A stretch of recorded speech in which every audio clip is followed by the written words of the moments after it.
Kebarangkalian satu peristiwa bagi taburan binomial. So, ini ialah apa yang kita kena hafal. X bertabur secara binomial NP. Kalau kita ada PX sama dengan A, kebarangkalian untuk X sama dengan A ialah NCR P to the power A Q to the power N tolak A. Okay. So, kalau dia ada G dengan H macam ni, so ini di 5.1 kita belajar yang ini. Lepas itu, kalau kita kira dia punya PX sama dengan kosong itu, satu itu, dengan dua, dengan tiga itu, dari gambar raja pokok ini, okay. Dan kita boleh dapat dia punya kebarangkalian yang ini. Dan kita guna binomial punya pengiraan pun dapat yang sama. So, yang ini PX sama dengan kosong. Okay. So, kalau dia ada G dengan H, G punya kebarangkalian 0.5. So, dia 3G. Okay. G itu ialah apa? G dia adalah untuk yang ini piramid. Okay. Lambung 4 kali. So, X sama dengan kosong itu ialah 0.75 kuasa 3. Ini 1 itu 0.75 kuasa 2 darab dengan 0.25. Okey, ini ialah 0.75 darab dengan 0.25 kuasa 2. Ini ialah 0.25 kuasa 3. PX sama dengan 3, 1. PX sama dengan 2, 2 itu dia ada 3. 1 pun dia 3. So, di sini kita boleh dapat yang ini 0.75 kuasa 3 dan macam ni.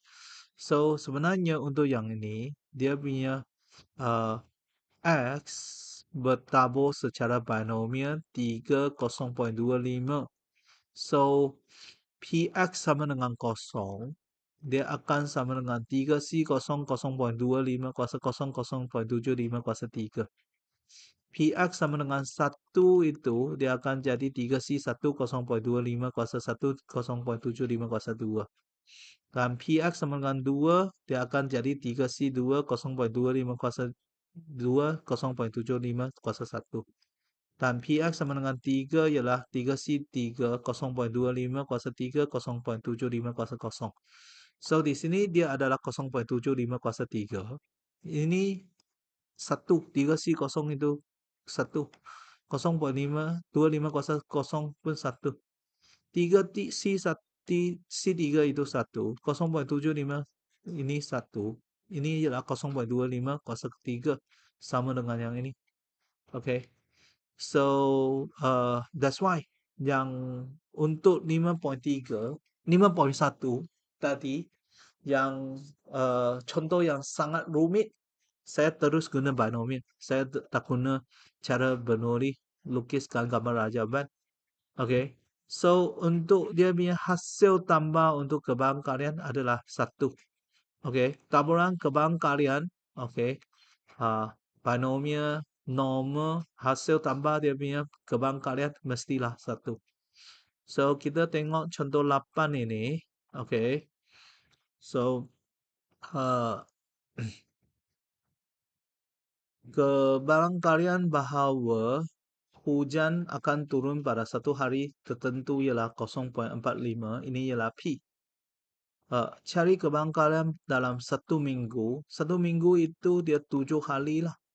Tepat 4 hari. So, ini ialah X bertabur binomial 7 0.45. So, Q ialah 1 tolak P ialah 0.55. So, PX sama dengan 4 ialah 7C4 0.45 kuasa 4 0.55 kuasa 3. 7 tolak 4 itu 3. So, 7C4 darab 0.45 kuasa 4 lepas tu darab 0.55 kuasa 3. So, jawapannya ialah 0.55. 2388. Okey. Sekurang-kurangnya 2 hari. So yang B itu PX lebih besar sekurang-kurangnya 2 hari. Lebih besar atau sama dengan 2. Okey.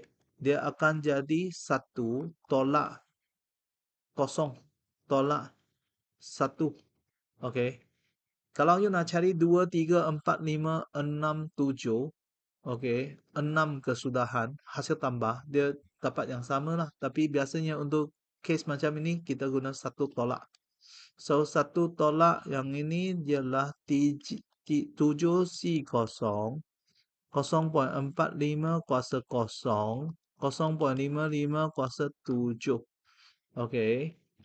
Lepas itu, tolak dengan 1, 7C1, 0.45 kuasa 1, 0.55 kuasa 6. So, yang ini. Okey. Dan apa yang kita dapat ialah 1 tolak 0.0152 tolak dengan 0.0872. Okey. So, jawapannya akan jadi uh, 0.8976. Okey. Okey. So, latihan Kediri 5.6 akan dibincang dalam video yang seterusnya.